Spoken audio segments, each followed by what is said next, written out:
I grew up on the street. Well, it's more of a matter of speaking. I actually grew up a few blocks away. I say I grew up on the street because I spent an extraordinary amount of time here. Life events happened here.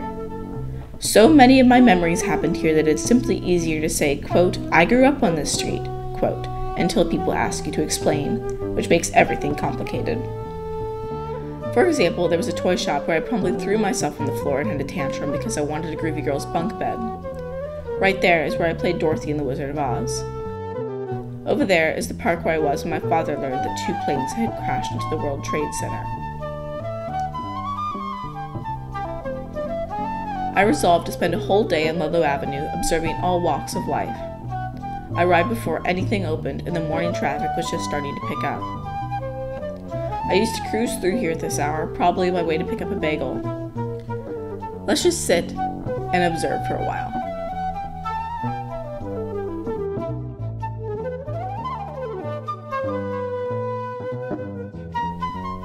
How nice.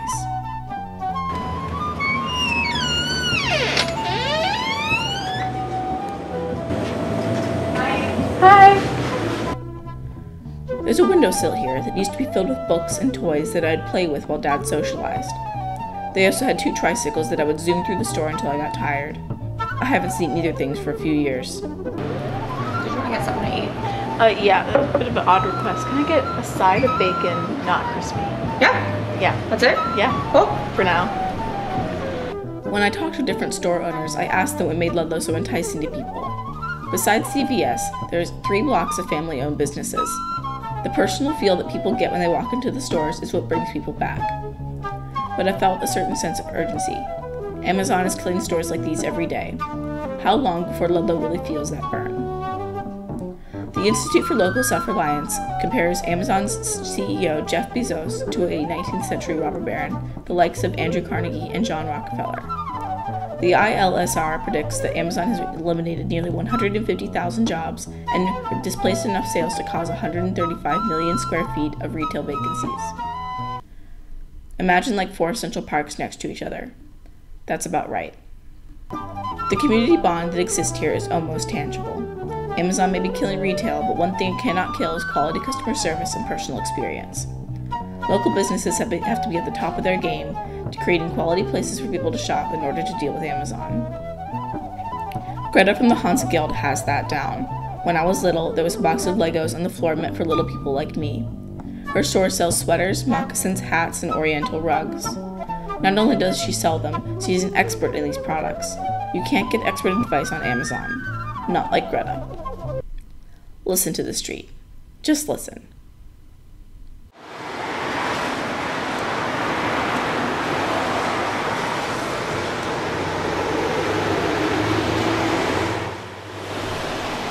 What do you hear?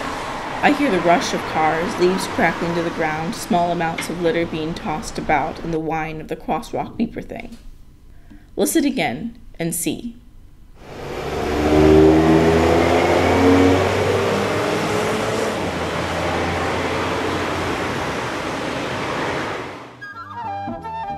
Something I've always loved about Ludlow is how often you can see someone you know.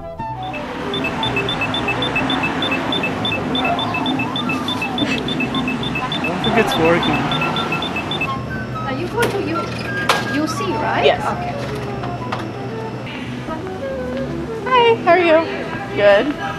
How's school going? Excellent. Yeah. Yeah. Good roommate? Oh, I have 3 excellent roommates.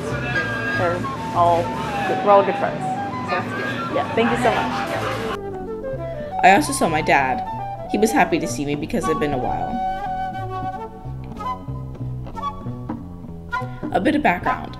Until 2009, an IGA grocery store was on Ludlow Avenue. A large majority of Cliftonites shopped there for convenience and a friendly feel. One day it went bankrupt and closed.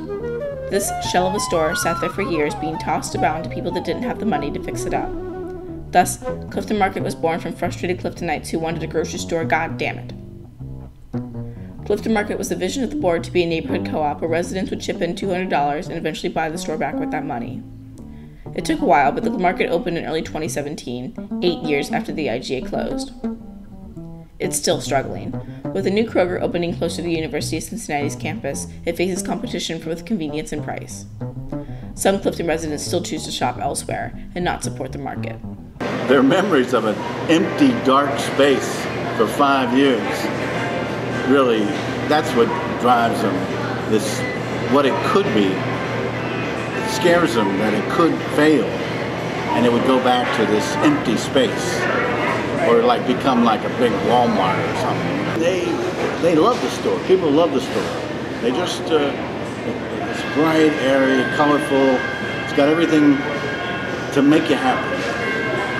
And there's no downside to it.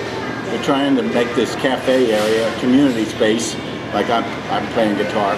Another person who's going to be a spokesperson, she's going to try to sell little paintings and coasters she does. And so we're going to have artists sort of greet people and sell them shares and take loans, but also, you know, just hawk their wares, whether it could be like a jewelry or just something simple, nothing over the top.